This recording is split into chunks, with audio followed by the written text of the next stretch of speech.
শুভ সকাল। আজকে আপনাদের মাঝে একটি দারুণ জিনিস শেয়ার করব। দেখতে পাচ্ছেন কালের বিবর্তনে প্রায় হারিয়ে যাচ্ছে আমাদের পূর্বপুরুষের ঐতিহ্য। দেখুন অনেক চমৎকার একটি দৃশ্য,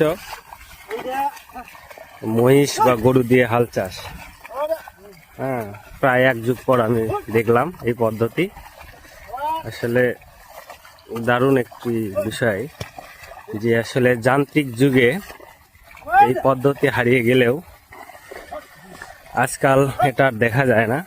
দেখেন এখানে কোনো শব্দ দূষণ নাই, শুধুমাত্র মাটির শব্দ। আসলে এই বিষয়টা আর খুব কমই দেখা যায় আর কি আমাদের গ্রাম বাংলায়। অনেক দিন পর দেখলাম আলুর জমিতে কিভাবে চাষ করা হচ্ছে মহিষের দ্বারা। তো একটু পর আমরা চাচার সাথে কথা বলবো। চাচা, কতদিন যাবত এটা করেন? কতদিন যাবত এই হাল চাষ করেন? ও আচ্ছা আচ্ছা, অনেক সুন্দর। অনেকদিন পর দেখলাম তো।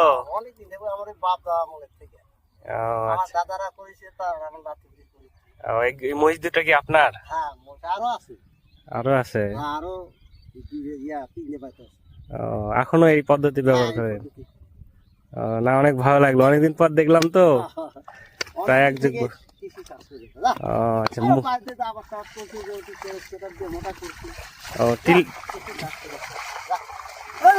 অনেক সুন্দর পদ্ধতি, যেটা আসলে এই মহিষ দুটা কি বাসার আপনার?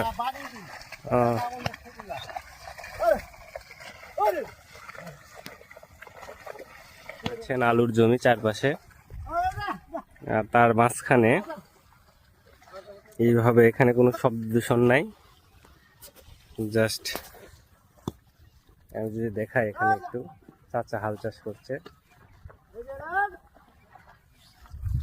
আমার পিছনে দেখতে পাচ্ছেন আলুর জমি। আসলে যতদূর জানি যে এই পদ্ধতিতে হাল চাষ করলে মাটির যে যথার্থ গুণাগুণ সেটা বজায় থাকে এবং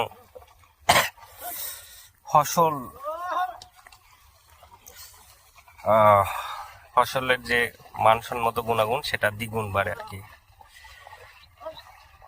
অনেক ভালো লাগলো বিষয়টি। অনেক ছোটবেলায় দেখেছিলাম, আজকে আবার নতুন ভাবে দেখলাম। এই পাশে আছে আমার ছোট ভাই সাগর। সকালবেলা আমরা ব্রাশ করতে করতে এসেছি, এসে একটা